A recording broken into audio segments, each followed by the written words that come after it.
Entonces, si ustedes se fijan, lo que estuvimos viendo en la clase pasada fue modelado con ecuaciones diferenciales de primer orden, ¿sí?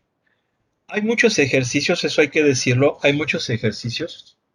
Si gustan, vamos ahorita a continuar con el tema de ecuaciones diferenciales de primer orden. Bueno, ya más que nada ya la solución, ¿sí? La solución, cómo resolverlas, porque recuerden que no hemos visto cómo resolverlas, lo único que hemos hecho ha sido plantearlas como los ejercicios que hicimos el día de ayer, o bien demostrar que una función es solución de una ecuación diferencial, básicamente eso es lo que hemos visto. La pregunta es cómo se resuelven. Bueno, pues eso es lo que tenemos que empezar a ver. A ver, permítanme tantito, ¿eh? Espérenme tantito, por favor. Sí, profe. Espérenme, permítanme.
Bien, entonces estamos aquí con ustedes nuevamente. Perdón, disculpen por la pequeña interrupción. Este, estaba compartiendo pantalla. A ver, vamos a ver. Entonces la idea es empezar a ver cómo resolverlas. Si gustan, digo, a mí me gustaría de todas formas seguir planteando ecuaciones diferenciales. Mañana continuamos con eso, sí, más que nada para plantearlos. Obviamente yo, eso de planteamiento, si yo lo pregunto en un examen, les diría, ¿no? Les diría, miren, ¿saben qué? Pues van a venir como de este tipo, porque yo sé que plantear una ecuación diferencial puede que no sea fácil. Entonces, pues yo les podría decir, no, miren, ¿saben qué? Pues estudiense estas y ya. Ustedes pues ya, ahí le echan ganas, ¿sale? Bueno, ahorita vamos a pasar ya propiamente, ¿me escuchan? Sí, profe. Sí, profe. Pasa ya prácticamente esta parte, esta segunda parte que ya es precisamente la solución, cómo resolver las ecuaciones diferenciales de primer orden, que a fin de cuentas pues ya sabemos qué características tiene, qué propiedades tiene, su estructura y algunos conceptos. Bueno, aquí vamos a ver, por ejemplo, algunas definiciones. Tenemos esta que es de campos direccionales y aquí nos hace vamos a analizar esto con algunas situaciones. Si ustedes recuerdan, vimos que eh, una ecuación diferencial en forma implícita eh, para que una solución o las características de que debe de tener una ecuación diferencial implícita es de que la función y la derivada parcial de la función implícita correspondiente a la derivada con respecto de y debían de ser funciones continuas. Entonces aquí, por ejemplo, este concepto o esa definición la vamos a explicar para definir lo que son los campos direccionales. Aquí dice que una derivada de una función derivable y igual a y de x da las pendientes de las rectas tangentes en puntos de su gráfica. Esto ya lo conocemos. Básicamente es el concepto de recta tangente a la curva en un punto, cuya pendiente pues va a ser la derivada en dicho punto. Ahora, aquí tenemos, por ejemplo, la solución de una función de primer orden. ¿Sí? Observen cómo estoy expresando a la derivada como una función implícita. Y entonces nos dice que es necesariamente esta función debe de ser una función derivable en el intervalo y de definición y debe también ser continua en dicho intervalo.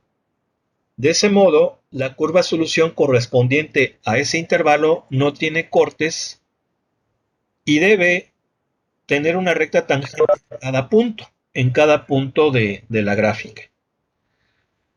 Luego nos dice la función f en forma normal 1 se llama función pendiente o función razón. ¿Sí? Eso es importante. Observen. La derivada es una función implícita de x y de y. Claro que puede ser nada más una función de puro x. ¿Sí? O sea, podemos decir, no, pues sí tiene la y, pero está elevada a la 0. A fin de cuentas, cuando nosotros hablamos de función implícita, en cierto modo estamos incluyendo a las explícitas, ¿verdad? También, porque pues la y estaría elevada a la 0, si lo vemos desde ese punto de vista estricto. Entonces, por eso es que se llama función pendiente y función razón. ¿Por qué? Pues porque la derivada de una función, yo sé que me da la pendiente de esa recta tangente. Entonces, por eso es que este chorizo pues va a ser función pendiente o función razón, porque a fin de cuentas, la derivada es una razón de cambio. Luego dice la pendiente de la recta tangente es una curva solución. En una curva solución es el valor de la primera derivada en ese punto y sabemos que la ecuación 1, que es el valor de la función pendiente, va a tener estos puntos. Luego dice, ahora supongamos que ese punto representa cualquier punto de una región en el plano XY, en la que está definida la función f.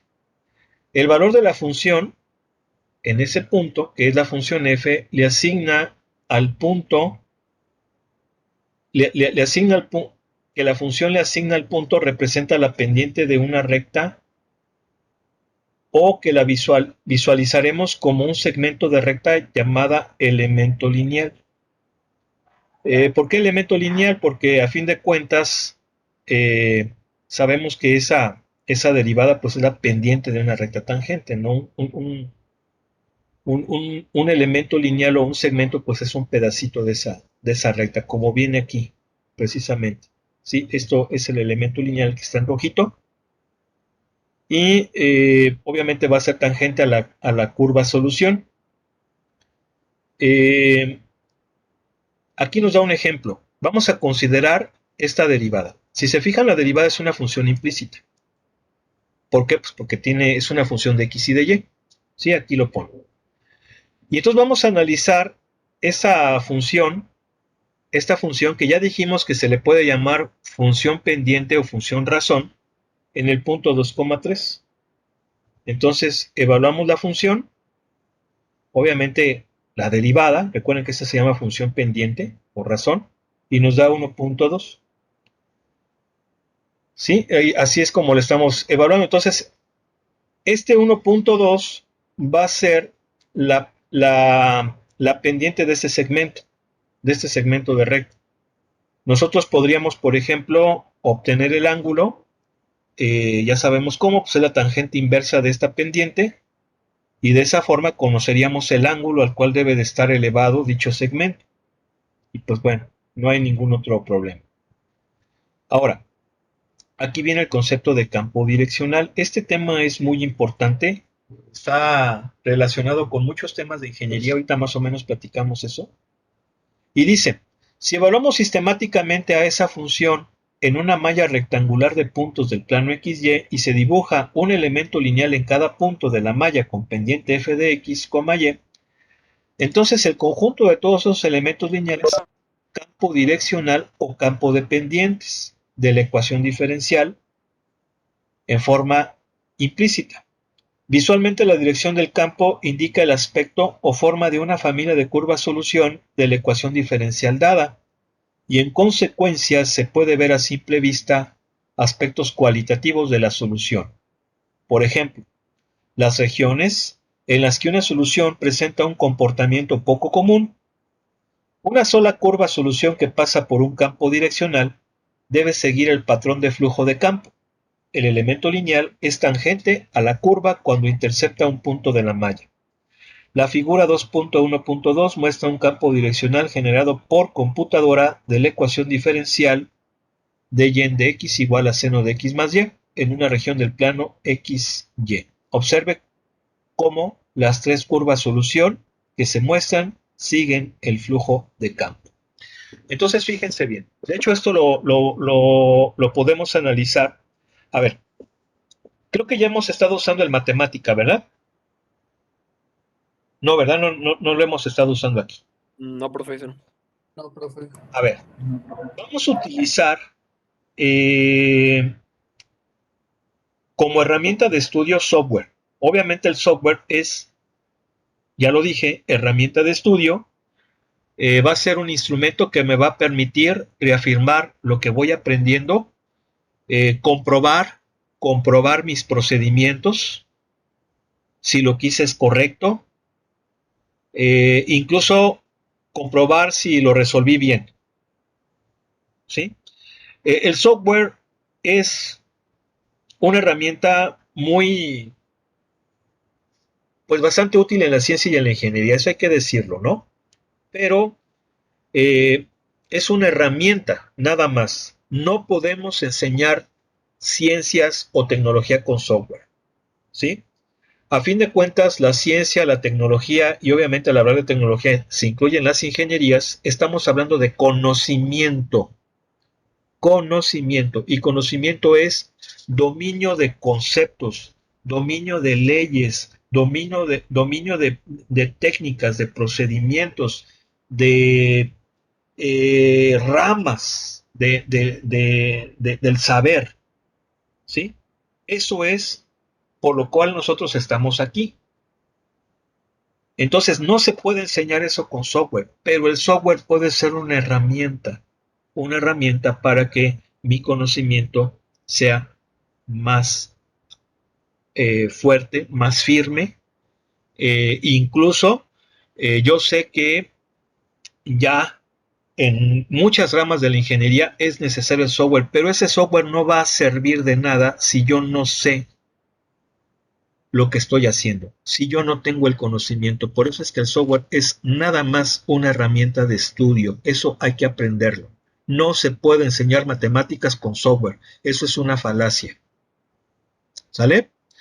Entonces vamos a utilizar software. Ustedes seguramente los han utilizado. Hay muchos. Está, por ejemplo, a ver, ¿quién me quiere decir alguno que haya usado antes? Ustedes que se supone que son los viejitos en matemáticas del TEC, pues ya es, El derive. ok, GeoGebra, profe. el derive, el GeoGebra. ¿Alguien más? Creo que también MATLAB tenía uno para... MATLAB también, exactamente. Wolfram creo que también lo llegué a usar. ¿Cuál? Wolfram, no recuerdo muy bien. Wolfram, exactamente. Mire, No recuerdo bien el nombre.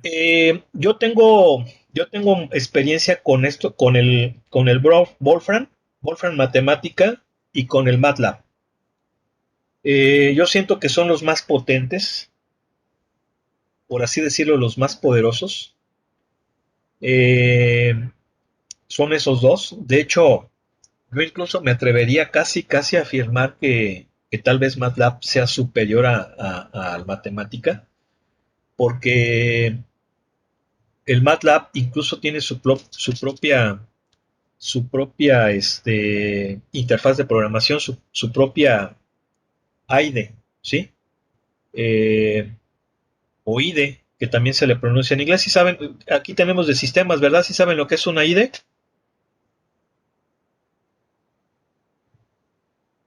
Es una interfaz de desarrollo, una interfaz de ambiente de desarrollo. ¿Sí están de acuerdo? Son las siglas en inglés.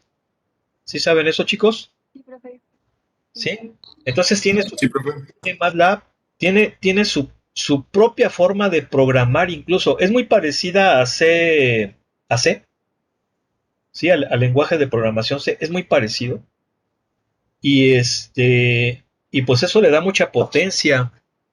Eh, de hecho, fíjense bien, MATLAB, bueno, sobre todo, esto hay que entenderlo, porque ya tienen ustedes que meterse también por el lado del software. Insisto, el software sin conocimiento sirve de nada, eso hay que aprenderlo muy bien. Pero, por ejemplo, el MATLAB es tan potente que existen las famosas toolbox. Una toolbox viene siendo una caja de herramientas, así le llaman. Hagan de cuenta que es una librería, es decir, es un conjunto de programas que han sido desarrollados pues por técnicos, por científicos, por instituciones, y muchos de esos toolbox son gratuitos. Ustedes pueden, por ejemplo, conseguirlos en internet gratis. Yo, por ejemplo, que he estado trabajando mucho con visión, hay algunas librerías gratuitas de visión artificial. Eh, por ejemplo, para calibrar cámaras, para hacer procesamiento de imágenes, para implementar algunos algoritmos de reconocimiento de patrones, en fin, ¿sí? Pero hay otros que los venden, ¿eh? Hay otros que no son gratis, hay que comprarlos, ¿sí? Eh, Incluso la tesis de manufactura de la manufactura que hice fue sobre redes de Petri, y una forma de validarla fue mediante redes de Petri con MATLAB. Hay librerías, y de hecho las librerías, me acuerdo muy bien que la desarrolló una universidad de Rumanía o Rumania. Fue la que desarrolló ese toolbox de redes de Petri, y fue con la que validé la tesis, ¿no? Bien. El problema con MATLAB, pues es ese, ¿no? Que muchas librerías las venden, y sobre todo, pues hay que tener licencia, ¿no? Hay que tener licencia. Lo mismo matemática, también se necesita tener licencia. Pero afortunadamente creo que en el caso de matemática, creo que hay versiones estudiantiles donde donde pues bueno, te permite que tú utilices el software sin pagar por el ser estudiante. Obviamente, pues se restringen un poquito los privilegios, ¿no? Del software, pero pues bueno, son herramientas muy interesantes, son muy potentes. Tengo entendido que la ventaja de MATLAB es más por el lado del cálculo, ¿sí? O sea, tiene más capacidad de cálculo, mientras que el Wolfram Matemática tiene un poquito más de potencia en cuanto a las gráficas, creo. Sí, esa es un poquito la diferencia. Yo he utilizado más matemática para dar clases, entonces es el que vamos a utilizar. Bien, entonces, este tipo de gráficas podemos hacerlas muy fácilmente con matemática. Ahora, ¿qué es esto? Bueno, esto viene siendo, a ver, quiero suponer que ya muchos llevaron el cálculo vectorial. ¿Sí están de acuerdo? Sí, profe. Bueno, Sí, básicamente profe. es un campo vectorial en R2. Si se fijan, ¿por qué digo que R2? Porque este es el plano XY. De hecho, recuerden que sí hemos estado planteando las ecuaciones diferenciales implícitas como una función de X y de Y. Entonces, este es el plano XY. Supongan que este es el eje X, este es el eje Y. Creo que sí ven eso, ¿verdad? Que estoy poniendo aquí.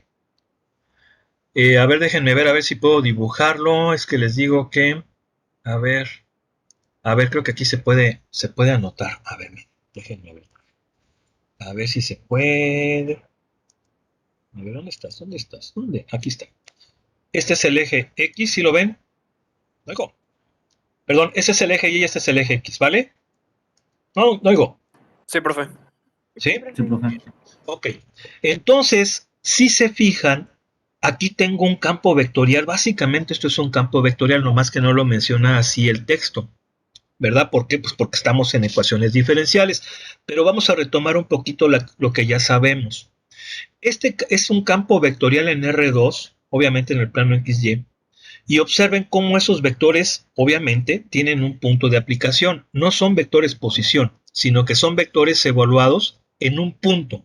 ¿Quién es ese punto? Pues son los puntos de los que me habló anteriormente el libro. Es un punto del plano XY donde voy a evaluar esa función pendiente o esa función razón. ¿Sí? Esos van a ser los puntos de aplicación de esos vectorcitos chiquitos. Todos tienen el mismo tamaño, por lo tanto yo podría suponer que son vectores unitarios, por comodidad, ¿verdad? A fin de cuentas no me importa la magnitud, me importa la pendiente. Y recuerden que la pendiente es el coeficiente angular. La pendiente es la tangente del ángulo que forman esos vectores con respecto al eje X.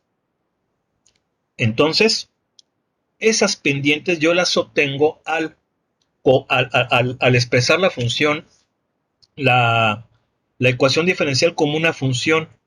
Entonces, yo lo que hago es coger puntos del plano XY y sustituirlos, y eso me va a dar un valor al cual, si yo le saco la tangente inversa, voy a encontrar esos ángulos, y entonces ya conoceré las diferentes inclinaciones de estos vectorcitos unitarios. ¿Sí están de acuerdo o no? ¿Sí se entiende? Sí, profe, sí se entiende. Sí, profe, creo que sí. Ahora, lo que yo tengo aquí son 3 curvas. Esas curvas, ¿cómo las obtengo? Bueno, si se fijan, yo las voy a obtener en base a ciertos puntos característicos o ciertos puntos interesantes. Por ejemplo, vean, yo cojo este punto, a ver, este punto, este punto, este punto, bueno, ahí hace, por ejemplo, este punto. Con esos puntos, y yo en base a la dirección que llevan esos vectores, puedo plantear el sentido que va a tener esa curva. Obviamente no va a ser cosas como estas, ¿verdad? No se va a ir hacia abajo, porque entonces ya no seguiría todo este campo vectorial. ¿Sí están de acuerdo? Es decir, yo cojo ciertos puntos y luego los trato de unir mediante una curva. Fíjense, si yo tengo estos 3 puntos, esos 4 puntos, y los uno con una curva, sería la azul. ¿Sí están de acuerdo? Oigo. Sí, profe. Si yo, por ejemplo, ahora cojo este punto, este punto, este punto, este punto y este punto, pues obviamente ya tendremos la curva roja. ¿Sí están de acuerdo? Ustedes van a decir, bueno, ¿por qué no te agarras a ver un punto por acá? Un punto por acá. Bueno, ya lo hice muy grandote. Y luego otro punto por acá. Ah, caray, ya se salió esto. A ver. Que no, pues a ver, agárrate este punto y luego este punto. A ver, así, así y así. Fíjense bien, ahí tengo esos puntos, ¿verdad? Si yo los uno, ¿están de acuerdo que podríamos pensar que es esta la curva? ¿Sí o no? ¿Sí o no? Sí, profe. Obviamente no se puede ir hacia arriba. ¿Por qué no se puede ir hacia arriba? Porque todo este campo vectorial va hacia abajo. No puede ir en contra. ¿Por qué? Porque ya no sería solución de la ecuación. ¿Sí? Bueno, esto se relaciona mucho con un concepto que vieron en cálculo diferencial que se conoce como gradiente. ¿Sí se acuerdan que vieron eso, verdad? ¿Vieron el concepto de gradiente en cálculo vectorial? Sí, profe. Sí, profe. A ver, nada más estoy escuchando a 2 personas. ¿Necesito escuchar a los demás o empezamos a hacer exámenes rápidos? Porque me da la impresión que hay gente que no está aquí. No, profe, aquí estamos. Aquí estamos, Aquí profe. estamos. profe. Es que es la impresión que me da, ¿eh? Entonces pónganse abusados, por favor. Bien, entonces, vieron el concepto de gradiente. Y si se acuerdan, el gradiente me da la máxima razón de cambio. La máxima razón de cambio de una, una función escalar, de un campo escalar. Recuerden que el gradiente es un vector, por eso es que este puede ser un un ¿cómo les dije? Un gradiente, ¿sí? Eso es el gradiente de la función. Básicamente, la función gradiente o el campo de gradiente que se obtiene de la función. Recuerden que la función es un campo vectorial. Y si ustedes se acuerdan, en esa clase también vieron que la, la, este, el concepto de gradiente se relacionaba mucho con la derivada direccional. Por eso es que esto se le llama también campo direccional. De hecho, si ustedes se acuerdan, la definición de gradiente era la derivada parcial de la función escalar con respecto a las variables. Con respecto a las variables de dicha función y obviamente con el vector base correspondiente, es decir, era la parcial de f con x en y más la parcial de f con respecto de y en j más la parcial de f con respecto de z en k. Si ustedes se acuerdan, eso era el gradiente en R3. Claro que en R2 pues nada más sería parcial de f con x en y más parcial de f con y en j. Y entonces obtendríamos este campo de gradientes. Y si se fijan es algo muy importante, muy interesante, porque básicamente lo que estamos teniendo nosotros aquí es como la huella digital de la ecuación diferencial, cómo se comporta, cómo serían todas esas soluciones, cuál es la huella, cuál es el comportamiento que sigue. No sé si observen eso. ¿Sí? Sí, profesor. Sí, profe, sí se Sí, observa. profe. Ahora, ya dijimos que nosotros podemos obtener este gradiente mediante software y obviamente cogiendo puntos podemos seguir los patrones y tenemos las curvas solución. Las curvas solución vienen siendo estas. ¿Sí? Entonces es lo que viene siendo el campo direccional o el gradiente de soluciones de una ecuación diferencial. Bien. Aquí viene un concepto que es crecimiento sobre decrecimiento. Dice la interpretación de la derivada como una función que da el pendiente juega el papel principal en la construcción de un campo direccional. A continuación se utilizará otra contundente propiedad de la primera derivada, es decir, que si la derivada es mayor que cero o si la derivada es menor que cero en todo intervalo, entonces la función derivable es creciente o decreciente en dicho intervalo. Es decir, va a ser una función monótona. ¿Sí? La monotonía es una propiedad en las funciones importantes. Recuerden que cuando decimos que es monótona se supone que es cuando tiene un comportamiento ya sea creciente o decreciente en todo su dominio. A ver, para que no se duerman, ¿quién quiere leer por favor este recuadro? Rápido. Yo, profe. Dice, dibujar a mano un campo direccional es directo pero tardado. Por eso es probable que en la vida solo una o dos veces se realice esta tarea, pero generalmente es más eficiente realizarlos usando un paquete computacional antes de las calculadoras. De las computadoras personales y de los programas se utilizaban los métodos de isoclinas, de las isoclinas, para facilitar el dibujo a mano de un campo direccional. Para la ecuación diferencial de y sobre dx es igual a f de x, y, cualquier miembro de la familia de las curvas f de x, y es igual a c, donde c va a ser una constante que se llama isoclina. Bueno, la isoclina viene siendo la gráfica, ¿sí? La gráfica que obtenemos al coger puntos. Obviamente esos puntos no son a lo tonto. Si yo, por ejemplo, quisiera coger este punto y este punto, ah, caray, ya me salí. A ver, ok. ¿Cómo ven? ¿Ahí están viendo? Sí, profe. Sí, seguimos Sí. viendo. Sí, profe. O sea, si yo, por ejemplo, cojo este punto y este punto, pues ahí ya valió. ¿Por qué? Porque ya no hay forma de que los pueda yo unir, porque irían en contra del gradiente o el campo direccional de la solución, de la familia de soluciones. ¿Están de acuerdo? No hay forma. No habría posibilidad de que de que una curva de este punto a este fuera solución. ¿Sí? No oigo.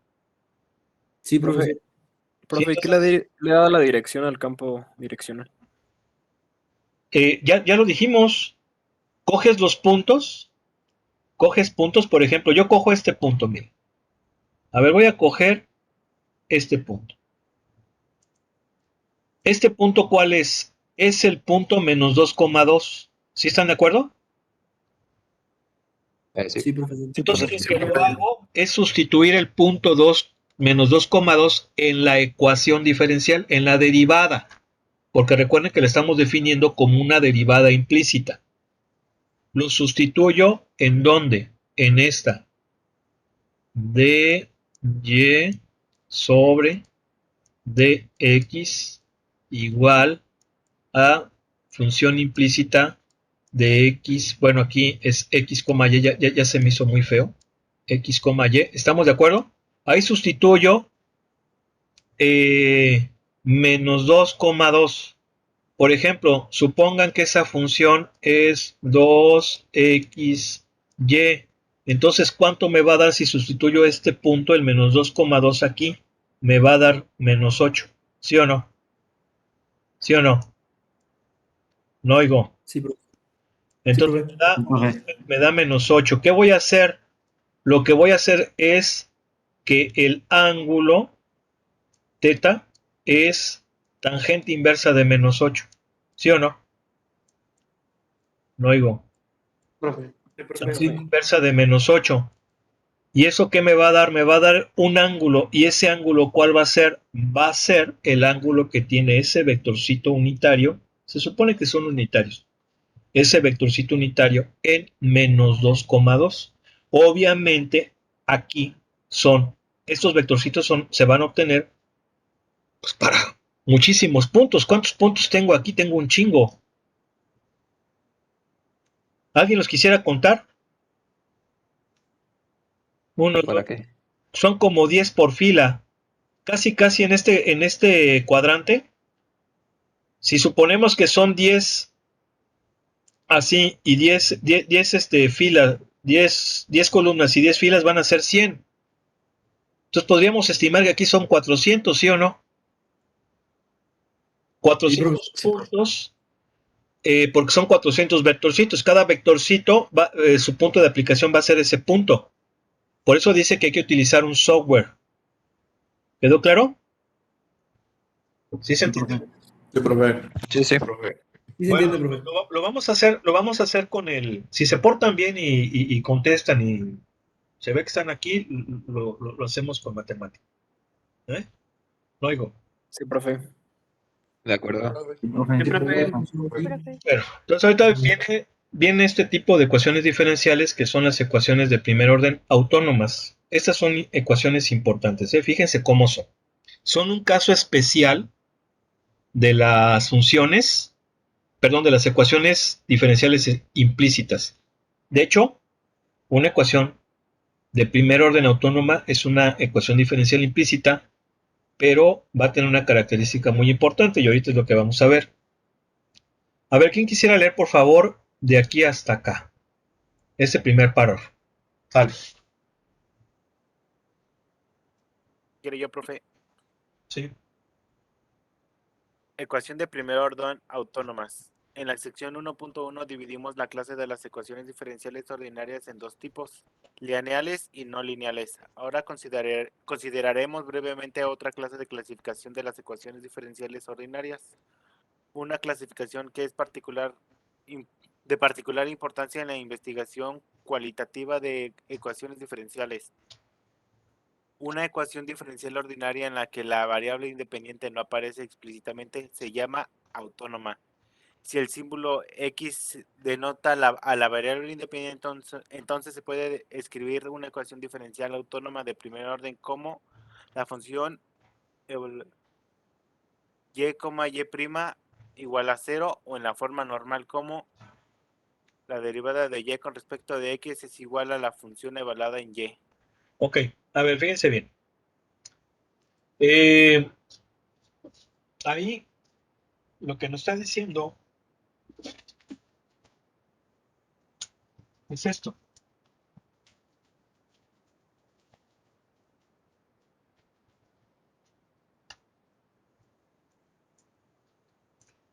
Es esto.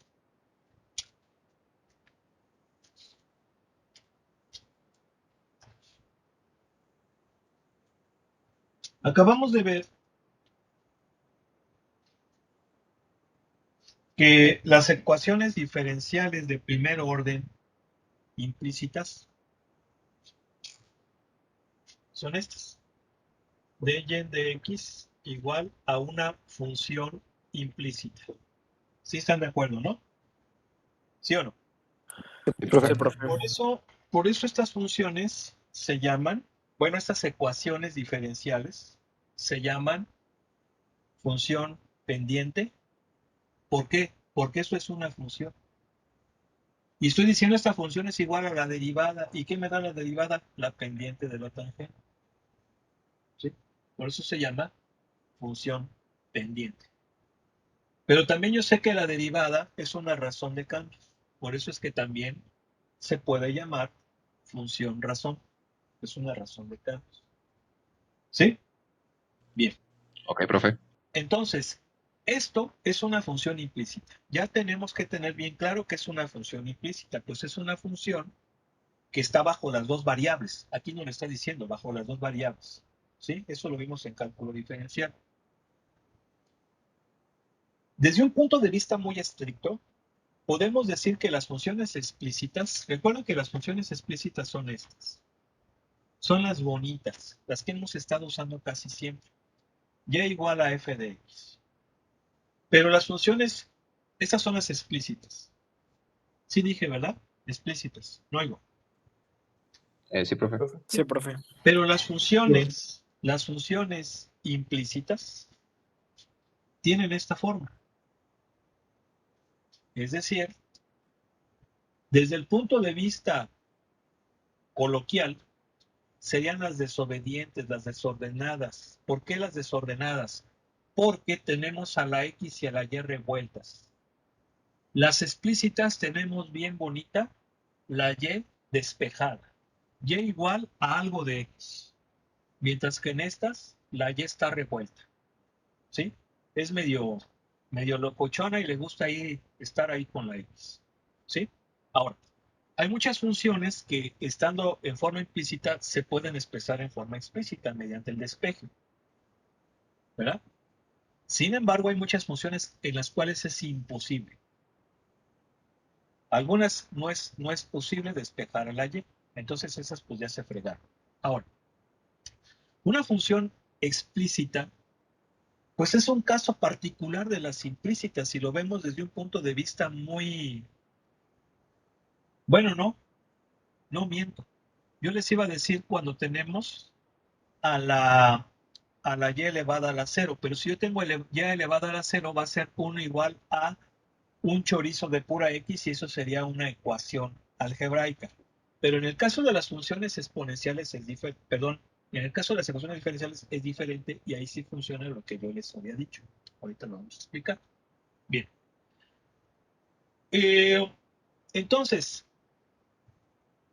¿qué es una ecuación diferencial autónoma? Una ecuación diferencial autónoma es aquella que tiene esta forma. Es decir, la derivada es igual a una función, pero esa función no va a tener la variable independiente. La variable independiente es la x. Entonces estoy diciendo que la derivada de y con respecto de x es una función de y. No tengo aquí nada de x. Sin embargo, acá sí. ¿Están de acuerdo? ¿Sí o no? Profe. Ok, profe, sí. ¿Sí? Ahora, Sí, profe. si yo analizo esto, aquí sí aplica lo que yo les dije. Esta función que es implícita se puede expresar como una función de pura x suponiendo que la y está a la 0. Por eso es que les decía que desde un punto de vista muy estricto, en este caso nada más, en este caso de las ecuaciones diferenciales implícitas, aquí si yo tengo puro chorizo de x, O sea que sea así. Yo diría, esta, pues es una de estas, nada más aquí ya está elevada a la cero, pero nada más aquí. ¿Sí? ¿Sí se entiende? Y entonces ya me va a quedar por Sí, aquí. profesor. Pero ese es un caso muy, muy particular. Bien.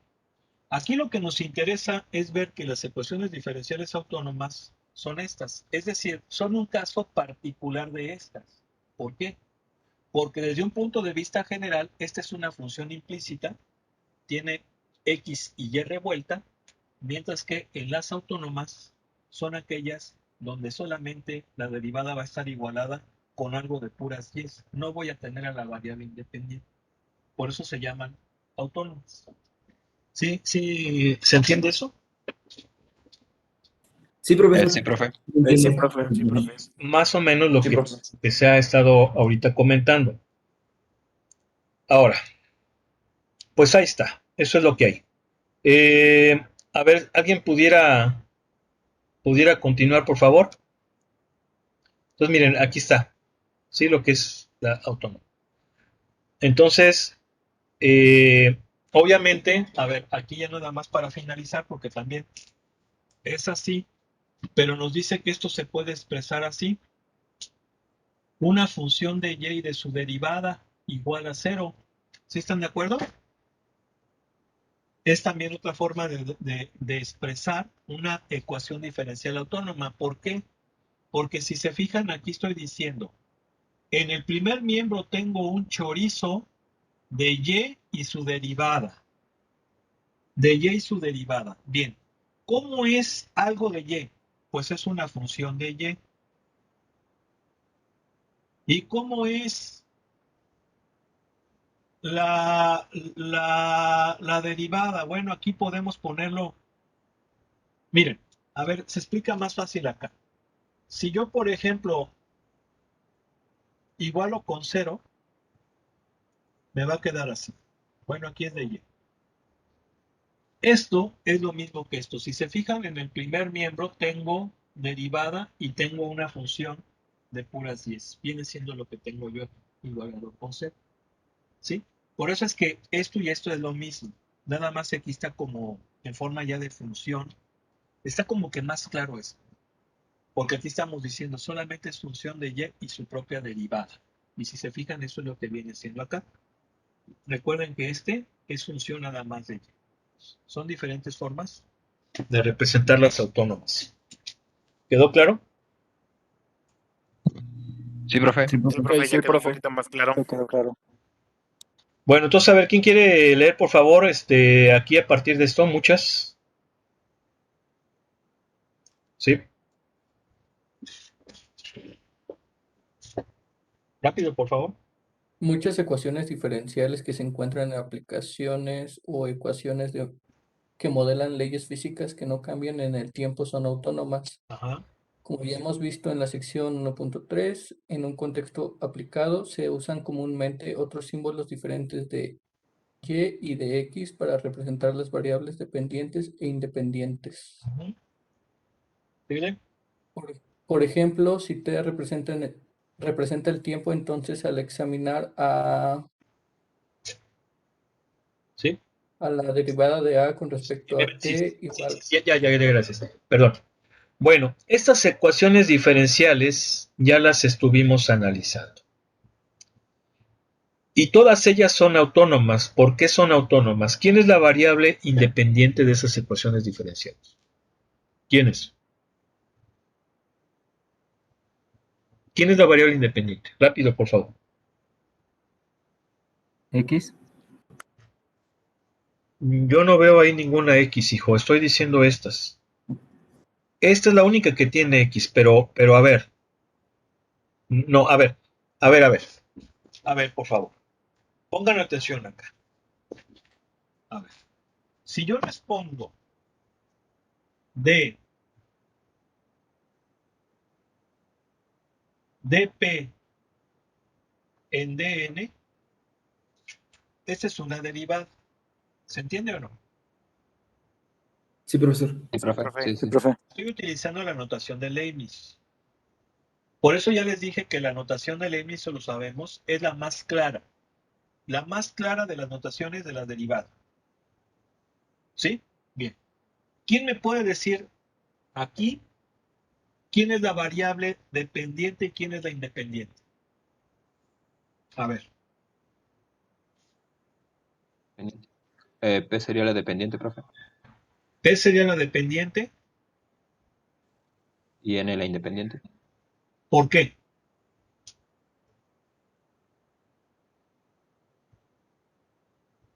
¿Por qué?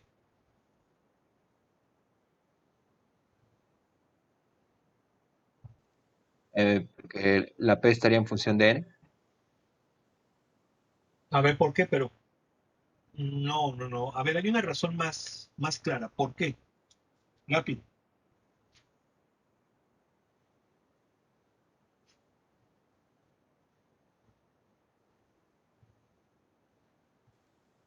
No, profe, no le sé explicar. Muchachos, por favor, a ver. Ya van en ecuaciones. ¿Sí? Eso es fundamental. Es fundamental, por favor. ¿Sí? Es pregunta de Ceneval. Es pregunta incluso de una entrevista de trabajo, chavos. ¿Sí? Es porque en la dependiente siempre se va a ver afectado, pero por la misma variable independiente. No, no, no, no, no, chicos, no, no, no. Es porque la independiente puede ser modificada para analizar distintos, nunca sea una gráfica puntos. No. A ver, ya no lo vamos a volver a repetir esto. Anótenlo, por favor, ahí en su cuaderno. Y así, el cuadro rojo. ¿Sí? Incluso aquí hasta es para que lo haga que lo repitieran 50 veces. Pero bueno, te voy a pasar en esta ocasión. A los demás sí hago que repitan las cosas. ¿Sí? P es la variable dependiente y N es la variable independiente porque en la notación del Leibniz, la que está en el denominador siempre es la dependiente y la que está en el numerador es la dependiente. ¿Sí? ¿Sí estamos de acuerdo? Sí, profe. Profe. Ok, profe. A eso se refería. Sí, o sea, es que eso es importante. Y de una vez, hay que decir, una de las habilidades que ya tienen que tener es inmediatamente identificar quién es el fenómeno que sea, quién es la variable dependiente y quién es la variable independiente. ¿Sí? Por excelencia, la variable independiente es el tiempo, por excelencia. ¿Por qué? Porque nosotros no podemos manipular el tiempo. ¿Sí? De hecho, prácticamente casi todos los fenómenos, por no decir que todos, dependen en el tiempo porque nos movemos en él. Todo se mueve en el tiempo, todo depende del tiempo. Entonces, esa es la variable independiente por excelencia, el tiempo. ¿Sí? No podemos manipular.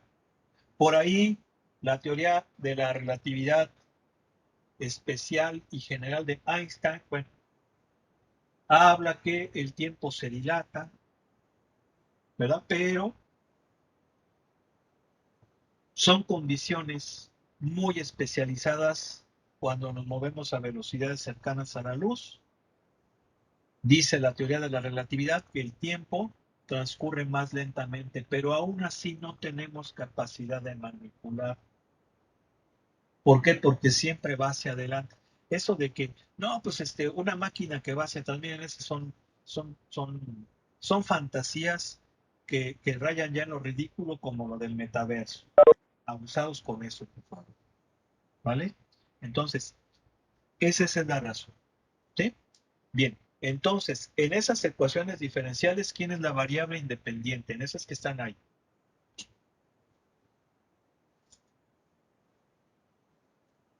Ahí.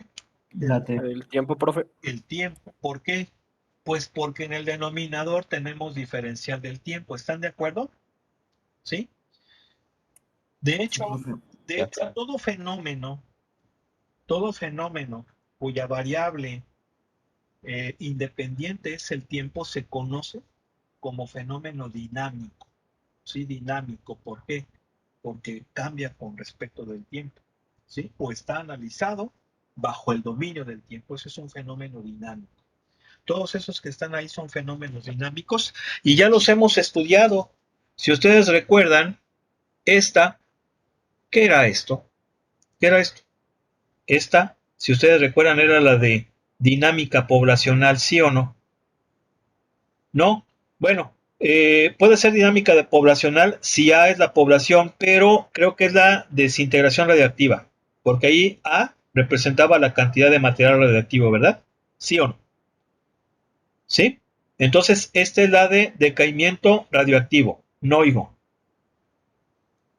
Sí, profesor. Ok, profe. Esta era la de la que, la de enfermedad, la de modelos de contagio de enfermedades. Sí, más adelante vamos a ver que se le puede llamar como logística. ¿Sí o no? También. ¿No oigo? Sí, profe. Sí, profe. Enfermedades. También analizamos esta que era la de enfriamiento o calentamiento de Newton. ¿No oigo? Sí, profe. Sí, profe. ¿De qué va a depender? ¿De qué va a depender de si es calentamiento o enfriamiento? Dijimos. ¿De qué va a depender? Rápido. ¿De qué va a depender?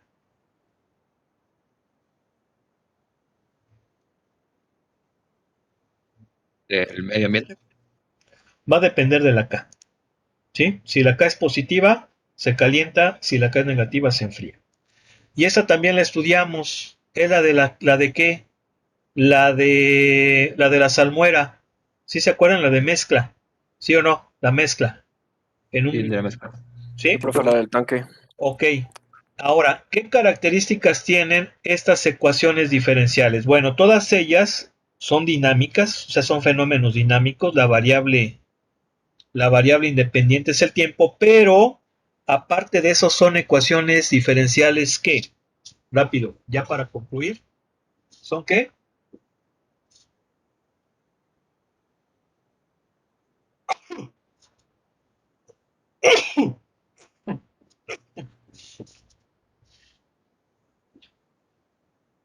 Órale, para saber cuál de todas, man.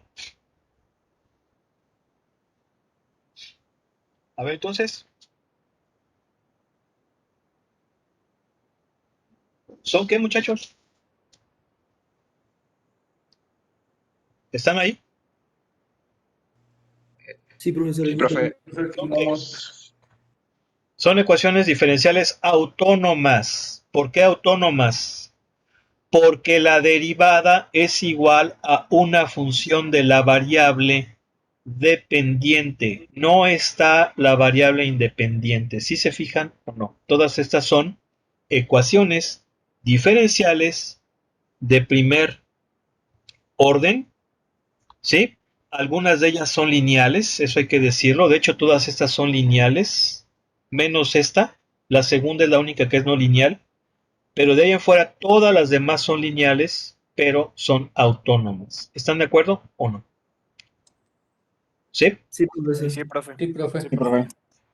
Bueno, pues vamos a dejarle aquí. Dios mediante, continuamos el día de mañana. Pónganse a estudiar, por favor. Pásenle bien. Ya voy a tratar de tener al pendiente, al corriente ya todos los vídeos. Y mañana continuamos. Sí, porque nos hace falta revisar esta parte. Es algo teórica, hay que decirlo. Sí, si se fijan, es algo teórica. Pero si no tenemos esos conceptos bien entendidos, pues no vamos a tener un aprendizaje tan rico. No necesitamos dominar esos conceptos que son conceptuales, esos conocimientos conceptuales, pero que nos van a servir para entender, ¿no? Entonces esta unidad es un poquito teórica, pero es importante. Bueno, vamos a dejarle aquí. Dios mediante, mañana continuamos. Un abrazo